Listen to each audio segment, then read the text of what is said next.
Dan Pomdam 4 Diponegoro Kolonel Rino Sobudi membantah keterlibatan anggota TNI dalam kasus pembunuhan dan juga pembakaran ASN Kota Semarang.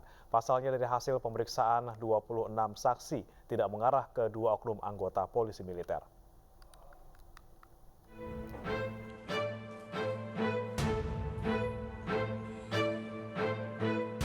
Usai Panglima TNI Jenderal Andika Perkasa mengumumkan memeriksa 3 oknum anggota TNI dalam kasus pembunuhan dan pembakaran ASN Bapenda Kota Semarang, Kamis siang dan Pomdam 4 Diponegoro Kolonel CPM Rino Sobudi menggelar klarifikasi hasil pemeriksaan dan penyelidikan yang dilakukan oleh Pomdam 4 Diponegoro.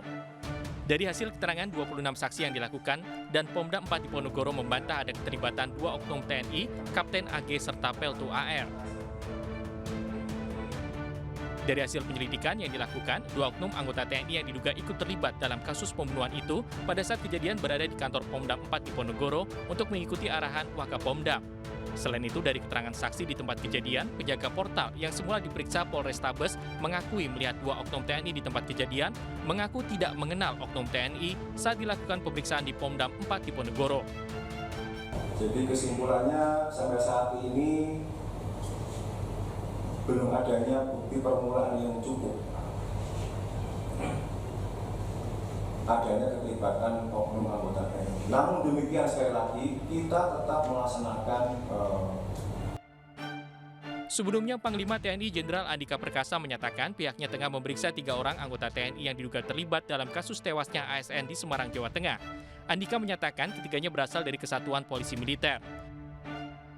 Mereka mulai diperiksa sekitar 2 hari setelah jasad korban ditemukan dalam kondisi hangus terbakar di Pantai Marina 8 September lalu.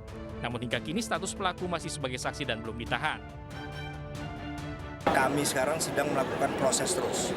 Memang tidak semudah itu karena ada saja denial atau jawaban-jawaban yang kemudian membuat seolah-olah tidak terlibat. Tapi kami tidak begitu saja menyerah, karena kami yakin Polda juga punya bukti-bukti awal yang cukup. Pokoknya kami terus mengawal sampai dengan sekarang. Kami memeriksa 3 sejauh ini. Dari kesatuannya dari apa? Menkom? Ada dari polisi militer. Ya, itu betul. Sebelumnya jasad Iwan Budi Prasetyo ditemukan dalam kondisi hangus terbakar di Pantai Marina Semarang 8 September lalu. Korban sempat dinyatakan hilang pada 24 Agustus 2022 sebelum diperiksa sebagai saksi dalam kasus korupsi. Tim Liputan iNews melaporkan.